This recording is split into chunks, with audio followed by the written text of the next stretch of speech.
Oh, Greenbrier. Where do you guys stay?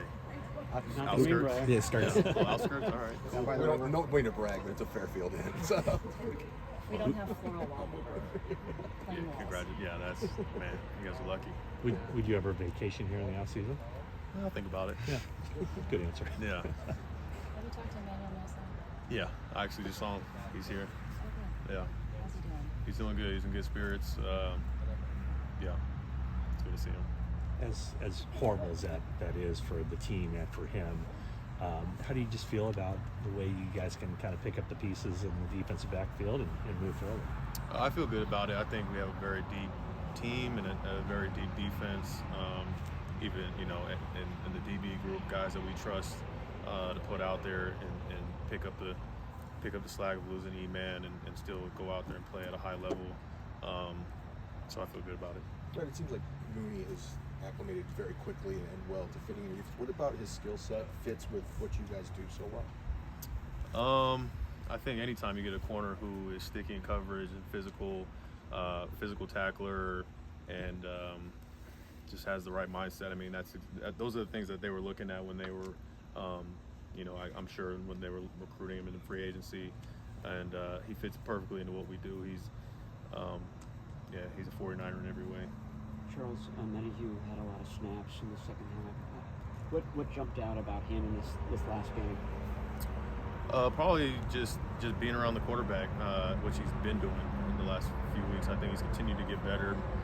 He has the skill set that you want at the position, and he's continuing to do the little things right day in and day out. Having a coach like Coach Kaseric obviously is going to help a lot. But yeah, he continues to get better, man. He's a huge part of what we do on defense and getting pressure on the quarterback, and we're going to need him big time this week. Does he remind you of anyone else you played with? Does he kind of play like any of the other defensive linemen on this team?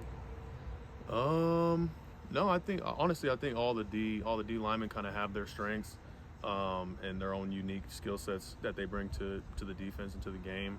And I for sure could say that about Charles. I can't remember anybody that kind of has that type of skill set that he has. Dre Greenlaw has a lot of tackles. Has he taken his game to another level, or is this more plays coming to him? Yeah, taking his game to another level. I think every year he's continued to get better, and you're seeing it this year, just the consistency and being around the football, the relentless mindset of, you know, swarming to the football, making his tackles. He's been doing a heck of a job, and he's going to continue to keep getting better too. Before you got here, obviously, Patrick Willis and Navarro Bowman. Willis was on the scene first, and then Bowman kind of came out of nowhere, but third-round drop pick. Do you and Dre ever talk about like having you guys kind of be known as, you know, one of the top linebacker tandem in football? Yeah, I wouldn't go as bold to say that me and him are Pat and Navarro.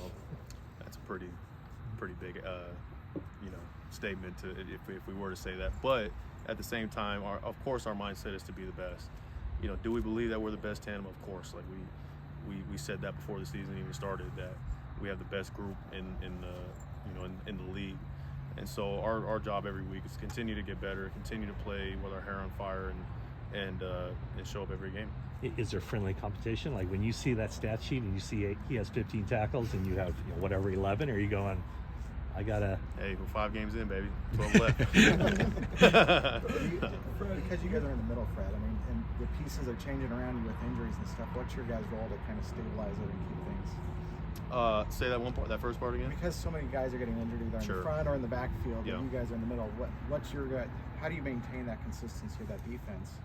I think nothing really, in terms of my responsibilities or Dre's or anybody who is in the middle of the field. The responsibilities don't change a whole lot. I think the expectation amongst the guys who have to come in and play in the guys who are out of positions, I think the expectation is the same. The responsibility is the same. We don't change things to try to, cover up. I don't know, maybe a guy's weaknesses or something. The expectation is the same. The standard remains the same no matter who's out there. I think I'm going to ask you about the interior of the defensive line. Now that you've watched the film, did it look like they didn't skip a beat once they were out there with you guys? Yeah, same thing. Whoever's in there, the same mindset of getting off the ball, penetration, causing disruption in the backfield is the same. And I mean, those guys showed up big time. Spence comes to mind of coming in and disrupting and doing a real good job. But I can say the same for all those guys. Fred, when you look 5 weeks in at the guys who really have made a jump in their game over second year, third year, how much of that is the off-season program, and how long does it take a player to understand what they really need to do? I guess every player is different.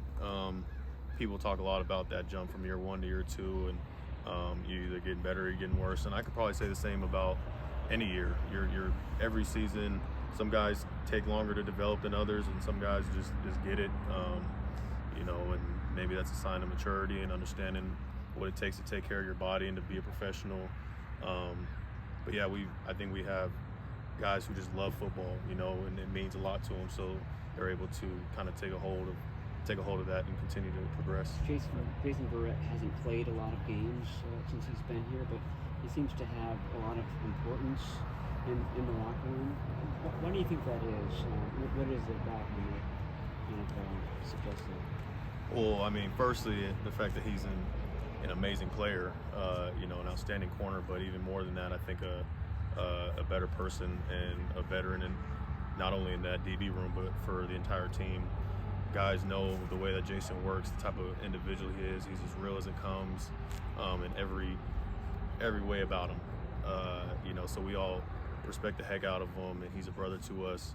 And having had as much time in the league as he's had, you respect a guy who's played at such a high level and has stuck around for as long as he have, also pushing through as many injuries as he has in his career. So you got nothing but love and respect for him. Brothers, this time last year, you were openly talking about it. You weren't playing as well as you could have, et cetera, et cetera. I know you did discuss this last year, but at what point did it all okay, now I'm back, and kind of what was, I know you talked about your mindset and trying to do too much at times, but what was that process?